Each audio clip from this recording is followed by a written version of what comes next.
You know what, talking about 20 years of democracy, we've come a really long way, and Graham's sitting down talking about a brand new book that was released, taking a look at those special moments over the years.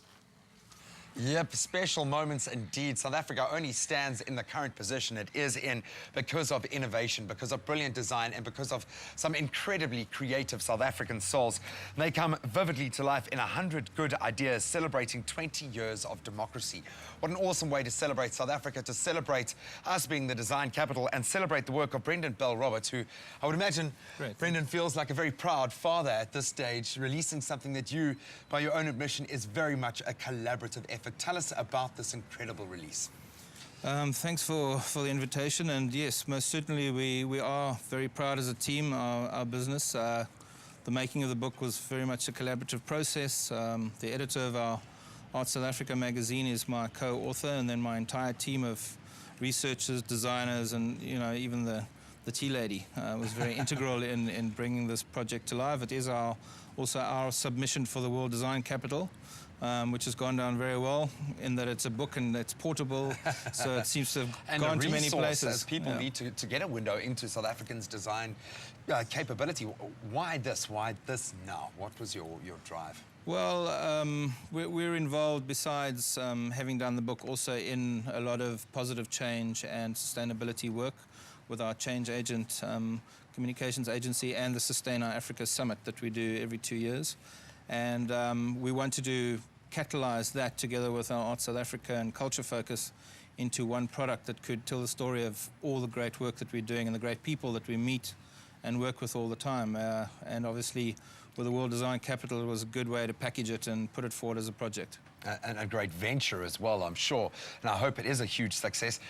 Now, having had this bird's eye view and obviously working in the field publishing in this sphere for a long time, what makes a good idea? Is there a common thread between all of the great South African ideas? Where do you see the link? Well, I think there's so many. I think some of the best ideas don't get enough airtime or either. There's great stuff happening in the places that have the least resources, and I think that's where the best and the greatest innovation also comes from. So this book very much did draw on, I suppose, a lot more of the profiles and people that have a high standing, but it's also our intention moving forward to do more projects that can highlight the wealth of innovation that's happening, even in our townships, from a cultural perspective to even living labs that are now happening in people's houses. Yeah, we're lucky on this show. We are blessed to see so much of the innovation and also get an idea of how far the arts are coming. As a fine artist yourself, as someone who loves that, is our art gaining value in the way that it should? Isn't a South African piece of art a valuable piece of art? Jeez, most certainly. There's some of our great artists. You've got William Kentridge, but then even leigh-anne, who's sort of more European than South African now, but her work sell anywhere up to $6 or $7 million US. So, absolutely from a price point, certainly very competitive globally. But I think what's more of interest to me, as somebody who's developed arts and culture, is to look at those guys that are undiscovered, that haven't got a place yet in the industry, and find a way to bring them and pull them out of obscurity into the mainstream. Why are good ideas so important now? Why choose to do this now and proclaim to the world that we do have brilliant thinkers here in South Africa? Why is it so important? Well, I think it's very important. I find that your show's great, but a lot of the media focus on the negative. Thanks. And they don't absolutely, and they don't celebrate the positive. And even with our country, the way it stands now, there absolutely are a lot of challenges. But I think all too often dwelling on the negative doesn't really help to nurture and grow a positive society. So, I feel this was very much the right time to do a project like this.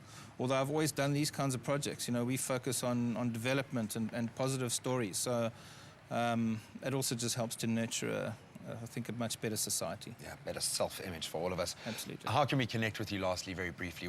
I'm sure we want to continue the conversation. I'm sure there are lots of artists and thinkers out there that would like to connect with you. How can we do that? We can follow us on Facebook, search up Good Ideas. And I think just look out for it in the stores. It's going fast. I don't even have a copy yet to show you. That's a very good sign, yeah. Most certainly, I think just look out for it and support it, because by supporting the book, I think you'll also be supporting a lot of those people and our future projects too. Another great idea. Thank you so much, Brendon. Thank you for joining us. Thanks. Well, it might be winter, but we can beat back the winter blues with a beautiful cruise deal. And we've got one of the best value for money offers. And I've got two people now who can testify just how good it is.